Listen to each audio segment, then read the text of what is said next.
Hello everyone, मैं Veenu Verma Excel in Education channel में आप सभी का स्वागत करती हूँ। फ्रेंड्स, यहाँ पर हम तैयारी करते हैं यूजीसी नेट जेआरएफ और आपके सेट के एग्ज़ाम की, और साथ में असिस्टेंट प्रोफेसर की जीएस की तैयारी भी हम यहाँ पर करते हैं। ठीक है, तो ये तैयारी हमारी हो रही है जो 2024 में एग्ज़ाम आपके होने वाले हैं, चाहे आपकी वो यूजीसी नेट की परीक्षा जो कि जून में प्रस्तावित है, और चाहे वो सेट के एग्ज़ाम हो या असिस्टेंट प्रोफेसर के एग्ज़ाम। ठीक है, तो हम यहाँ सारी ही तैयारी करते हैं पेपर 1 और पेपर 2 एजुकेशन की। ठीक है, यूजीसी नेट के लिए आपका पेपर 1 जो कॉमन पेपर होता है और पेपर 2 एजुकेशन की तैयारियाँ होती है। तो अगर आप एजुकेशन से पीजीटी की परीक्षा दे रहे हैं या असिस्टेंट प्रोफेसर या यूजीसी नेट एग्ज़ाम दे रहे हैं, जीआईसी जीडीसी वगैरह, तो आप शिक्षा शास्त्र की तैयारी के लिए यहाँ पर जोड़ सकते हैं। ठीक है, तो आज की इस वीडियो में हम लोग बात करेंगे रिसर्च एप्टीट्यूड के कुछ फॉर्मेटिंग स्टाइल्स को। ठीक है, जिसमें एपीए और एमएलए स्टाइल आपकी बहुत पूछी जाती हैं। क्वेश्चंस आपके यहाँ पर सीधे से बनते हैं, और अभी जो ये 2 दिसंबर वाली परीक्षा हुई, इसके पहले जो जून की परीक्षा में हुई थी, इसमें भी क्वेश्चन यहाँ से आए थे। तो कुछ क्वेश्चन भी यहाँ पे लिए हैं। ठीक है, तो इसको हम समझेंगे और क्या होती है, कैसे होती है, तो ये सारी चीज़ें। और मैंने आपके लिए टीचिंग एप्टीट्यूड और रिसर्च एप्टीट्यूड, साथ में आईसीटी, ये तीनों यूनिट्स हमारी चल रही हैं जून 2024 के एग्ज़ाम को ध्यान में रख के। ठीक है, तो आप लोग अगर चैनल पे पहली बार आए हैं तो सब्सक्राइब कर लीजिएगा, और साथ में टेलीग्राम चैनल को भी ज्वाइन कर लें, लिंक डिस्क्रिप्शन में मिल जाता है। ठीक है, तो आज की इस वीडियो में हम लोग रिसर्च एप्टीट्यूड के चीज़ों को पढ़ेंगे, और इससे पहले हमने टीचिंग एप्टीट्यूड के बहुत सारे पॉइंट्स को कवर कर लिया है, बहुत सारे टॉपिक आपके मैंने यहाँ कवर करा दिए हैं। साथ में पीवाईक्यूज के भी लेटेस्ट पैटर्न को भी बताया जाता है कि किस तरह से आपके क्वेश्चन अब बन रहे हैं। ठीक है, तो चलिए स्टार्ट करते हैं और यहाँ पर इसको समझते हैं कि ये होता क्या है। ठीक है, फॉर्मेटिंग स्टाइल आप यूज़ करते हो रिसर्च में, जब आपको बिब्लियोग्राफी या आपको आर्टिकल्स या कुछ ऐसी चीज़ें लिखनी होती हैं, तो आप क्या है कुछ रेफरेंस स्टाइल्स, मतलब फॉर्मेटिंग स्टाइल्स का यूज़ करते हैं, जिसमें आपकी जो है ये इस तरह की स्टाइल्स पूछी जाती हैं और इनमें कुछ डिफरेंस होता है। तो वो क्या होता है, ये सारी चीज़ें हम समझेंगे, है ना। तो ये क्या है, तो अगर हम बात करें कि रेफरेंस स्टाइल क्या होती है, तो रेफरेंशियल स्टाइल नियमों का एक समूह है जो आपको बताता है कि विशेष तरीके से दूसरों के विचारों और कार्यों को कैसे स्वीकार किया जाए, है ना। और यहाँ पर ये जो रेफरेंस है ये किस तरह से जो है मुख्य रोल अदा करता है, तो देखिए यहाँ पर इसके द्वारा इन रूल्स को फॉलो करके जो आपके रेफरेंस स्टाइल में आप यूज़ करते हो कुछ नियम होते हैं। ठीक है, तो किस स्टाइल में कौन सा नियम होता है ये हम आगे पढ़ेंगे।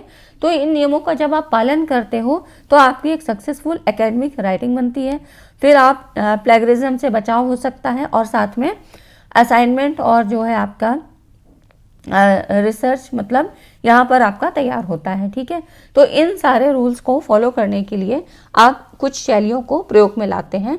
तो ये क्या होती हैं, जिनमें कि एपीए है और मॉडर्न लैंग्वेज एमएलए। ठीक है, तो यहाँ पर देख लेते हैं कौन कौन सी रेफरेंस स्टाइल्स हैं। तो देखिए एपीए, एक तो इनका फुल फॉर्म पूछा जाता है, तो अमेरिकन साइकोलॉजिकल एसोसिएशन। ठीक है, किससे संबंधित होती हैं, तो used by education, psychology and sciences, ये सब्जेक्ट होते हैं इनके। ठीक है, तो इस तरह से American psychological science APA is used in social science, जैसे कि business communication, social science, business communication studies. ठीक है, और आपके एजुकेशन, फिलॉसफी, क्रिमिनल जस्टिस, ये सारे जगहों पे यहाँ हम यूज़ करते हैं। तो ठीक है, समझ में आ गया आपको, एजुकेशन, साइकोलॉजी एंड साइंस। ठीक है, तो इस तरह से ये सारी चीज़ें आप यहाँ पर यूज़ करते हो।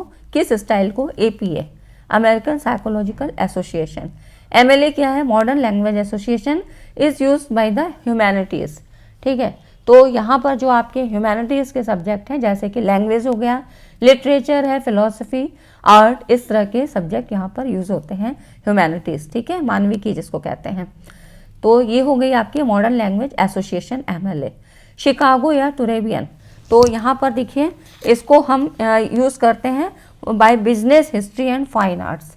ठीक है, टुरेबियन शैली, तो ये शैली सामान्य तौर पे व्यापार, इतिहास और जो फाइन आर्ट्स है ना, ललित कला जिसको बोलते हैं, इनके लिए उपयोग की जाती है।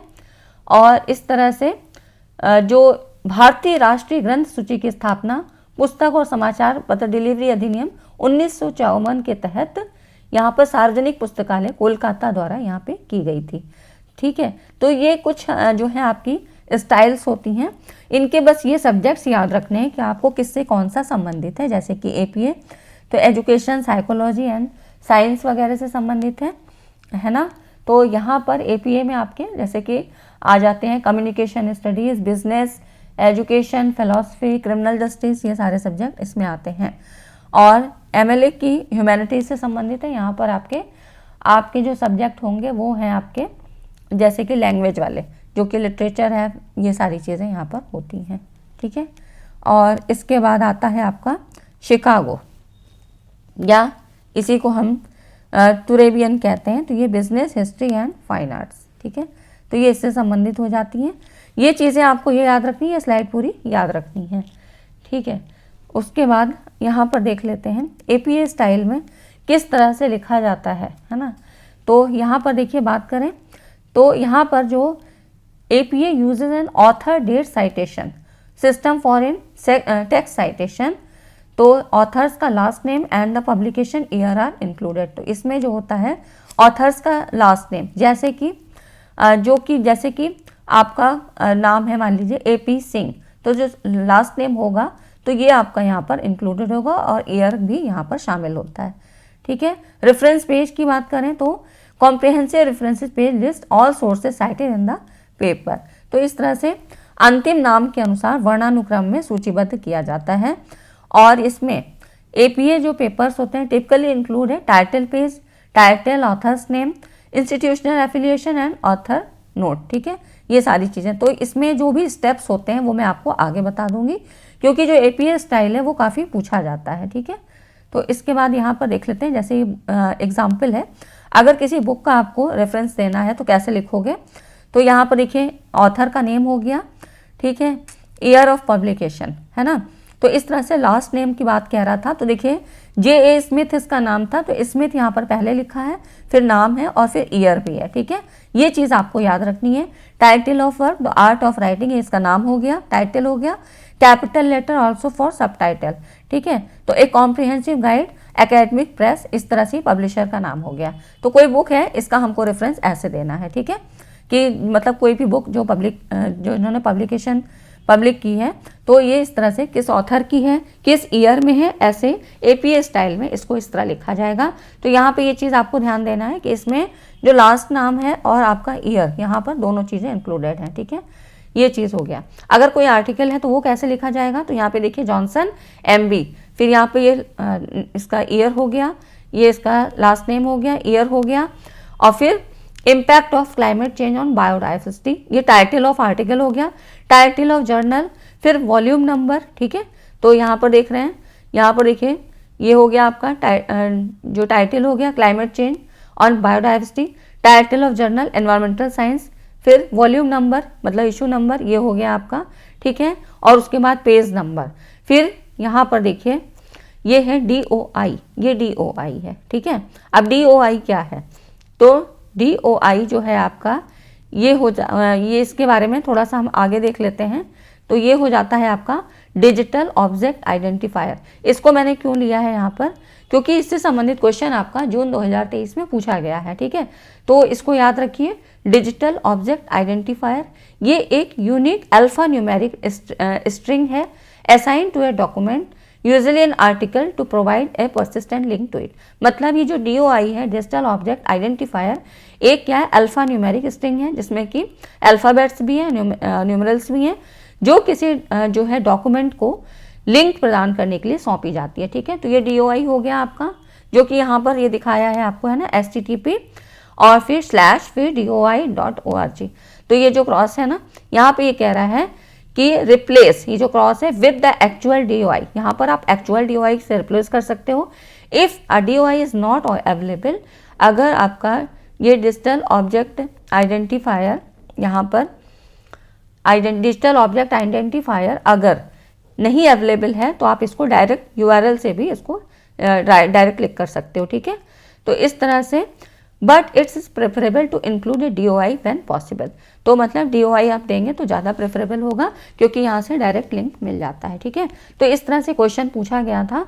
तो अब देखिए क्वेश्चन क्या था इसमें, क्वेश्चन ये था, इसमें कह रहा था किसी जर्नल के लेख के एपीए जो है रेफरेंस स्टाइल में कौन सा अंत में आएगा, निम्नलिखित में से कौन सा अंत में आएगा। Last name of the author, title of the research article, है ना, तो ये तो पहले ही आ जाता है ना, ऑथर का नेम तो आपको पहले ही दिखा। Title of the research article, page number या DOI, तो DOI है ना, डिजिटल ऑब्जेक्ट आइडेंटिफायर, ये जो है सबसे लास्ट में आएगा। ठीक है, तो अब इस तरह से एडवांस लेवल के क्वेश्चन पूछे जा रहे हैं जो आपको नॉर्मल पढ़ के ऐसे नहीं काम चलेगा, है ना। इसीलिए मैंने सोचा कि ये आपको छोटा सा टॉपिक है लेकिन बताना चाहिए कि क्या होता है। तो देखिए यहाँ पर किसी जर्नल के लेख के लिए APA, अमेरिकन साइकोलॉजिकल एसोसिएशन संदर्भ में, शैली संदर्भ में DOI संख्या सबसे अंत में आएगा। DOI अक्षरों और प्रतीकों की एक स्ट्रिंग है जो कि पहले ही आपको बता दिया, जो किसी लेख या डॉक्यूमेंट को विशिष्ट रूप से पहचानने और स्थायी वेब का पता प्रदान करने के लिए, डायरेक्ट लिंक प्रदान करने के लिए यहाँ पर इसको यूज़ करते हैं। ठीक है, तो ये हो जाता है डिजिटल ऑब्जेक्ट आइडेंटिफायर। ये इस तरह से क्वेश्चन अभी पूछा गया था। और ऐसे ही आपके रिसर्च में बहुत सारे क्वेश्चन टूल्स से भी बने हैं। जो दिसंबर का एग्जाम हुआ था इसमें रिसर्च टूल से, प्लेगरिज्म से, ऐसे क्वेश्चन आपके सॉफ्टवेयर से संबंधित सवाल पूछे गए हैं। ठीक है, तो यहाँ से इस तरह के सवाल अब पूछे जा रहे हैं जो कि न्यू पैटर्न पे हैं। ठीक है, यह आपको सिलेबस में ऐसे मेंशन नहीं है, लेकिन अगर हो सकता है अभी आपका जो कुछ अपडेटेड सिलेबस है अगर आ जाता है तो उसमें हो सकता है चीज़ें मेंशन हो जाए। MLA स्टाइल में क्या होता है, तो देखिए अगर हम बात करें APA और MLA स्टाइल में तो कुछ जानकारियां तो सेम होती हैं, जैसे कि लेखक का नाम, कोई पुस्तक या लेख, कोई भी मतलब डॉक्यूमेंट या आर्टिकल का शीर्षक, जनरल शीर्षक, प्रकाशन का ईयर क्या है, प्रकाशक कौन, पब्लिशर क्या है, प्रकाशन का स्थान क्या है और पृष्ठों की संख्या कितनी है। तो ये सारी चीज़ें कुछ तो होती हैं, ठीक है, दोनों में ही होती हैं। तो मतलब इसमें कुछ समानताएं भी होती हैं, कुछ अंतर भी होता है। अंतर क्या होता है, तो देखिए MLA स्टाइल की अगर हम बात करें तो यहाँ पर ऑथर्स लास्ट नेम और फर्स्ट नेम, ठीक है। अब उसके बाद टाइटल ऑफ बुक, है ना, फिर पब्लिशर और पब्लिकेशन का ईयर। तो यहाँ पर देखिए सन जो है ना ये लास्ट में आ रहा है, ईयर जो है लास्ट में आ रहा है इसमें। ठीक है, लास्ट नेम पहले ही लिखा है, फिर नाम आया, फिर द आर्ट ऑफ राइटिंग, तो ये टाइटल ऑफ बुक हो गया। ठीक है, अगर बुक का हमको किसी का ये देना है, रेफरेंस देना है तो हम इस तरह से लिखेंगे। ठीक है, और यहाँ पर ईयर है वो लास्ट में आ रहा है, ये फ़र्क हो जाता है APA और MLA स्टाइल में। तो यहाँ से क्वेश्चन आपके कैसे बनते हैं, एक तो यही क्वेश्चन जैसे मैंने दिया, फिर आपकी ये फुल फॉर्म पूछी जाती है, फिर आपके सब्जेक्ट्स पूछे जाते हैं कि किससे संबंधित है। ठीक है, उसके बाद ऐसे एग्जाम्पल दे दिया जाता है और पूछा जाता है कि किस तरह से किस जो है फॉर्मेटिंग स्टाइल में ये आएगा, है ना। तो ऐसे क्वेश्चन यहाँ से बनते हैं। अगर आर्टिकल अगर हमको कोई लिखना है तो हम कैसे लिखेंगे MLA स्टाइल में, तो देखिए MLA में क्या होता है, फिर यहाँ पर जॉनसन मैरी जॉनसन नाम था तो लास्ट नेम पहले आ गया, फिर फर्स्ट नेम आया। उसके बाद टाइटल ऑफ आर्टिकल, ठीक है, यहाँ पर देखिए title of article, the impact of climate change on biodiversity, फिर आ गया आपका environmental science, title of journal, volume number हो गया वॉल्यूम 15, उसके बाद नंबर हो गया, ठीक है, ईयर हो गया और फिर पेजेस हो गए। ठीक है, तो ईयर्स यहाँ पर लास्ट में आ जाता है। ठीक है, ये चीज़ें आपको पता होनी चाहिए और ये डिफरेंस अब तक आपको पता लग गया होगा। इतनी चीज़ें समझ में आई तो वीडियो को लाइक एंड शेयर ज़रूर कर दें। ठीक है, और यहाँ पर केरला सेट में आपका एक क्वेश्चन भी पूछा गया था कि सबसे ज़्यादा प्रचलन में आने वाली शैली कौन सी है। ठीक है, तो APA स्टाइल को ही हम ज़्यादा यूज़ करते हैं। ठीक है, यहाँ पर देख लेते हैं।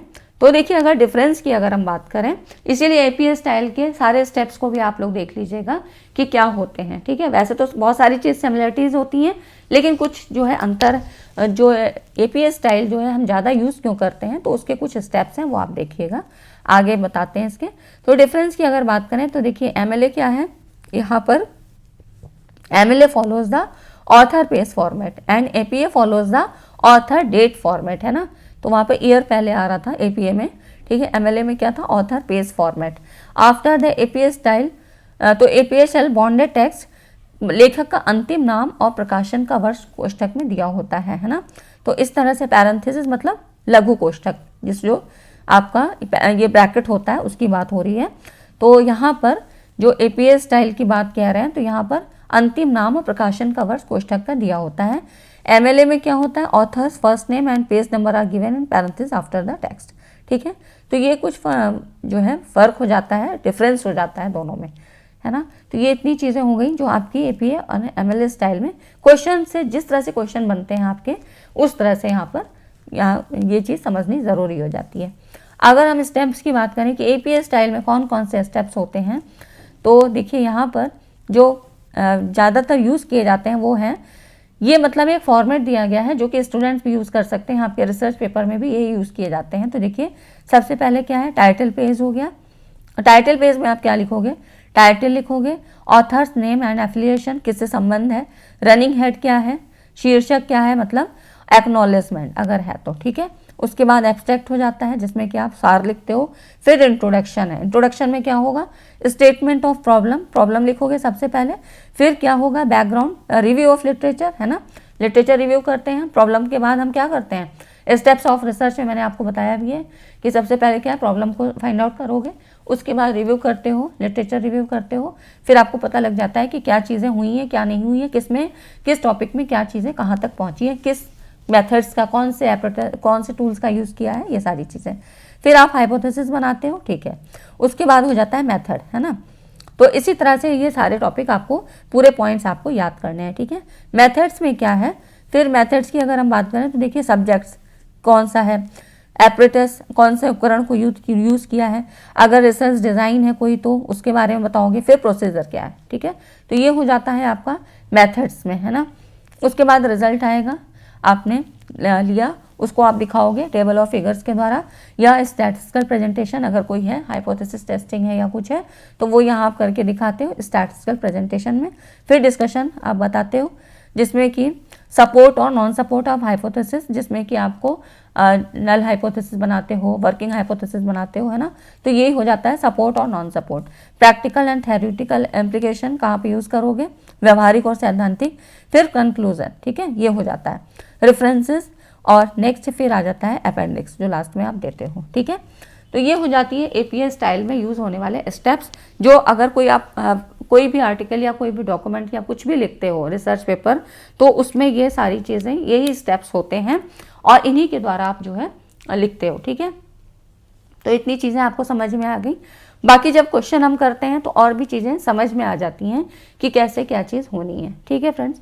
तो ये वीडियो कैसी लगी, अगर वीडियो आपको हेल्पफुल लगी, अच्छी लगी, तो वीडियो को लाइक एंड शेयर करिए, क्योंकि ये छोटे छोटे टॉपिक्स हैं जो आपको कोई नहीं बताता है और ये आपको समझना भी ज़रूरी होता है। तो ईजी वे में मेरी कोशिश रहती है कि मैं समझा सकूं और कुछ जो नई चीज़ें हैं वो ऐड ऑन करके, क्योंकि बेसिक चीज़ें तो आपने पढ़ भी रखी होंगी या आप पढ़ लोगे बुक्स में, आपको वो मिल जाएंगी, लेकिन कुछ जो न्यू कॉन्सेप्ट होते हैं, जो अभी पैटर्न, लेटेस्ट पैटर्न क्या है, उसके आधार पर तैयारी हमें करनी चाहिए, ठीक है फ्रेंड्स।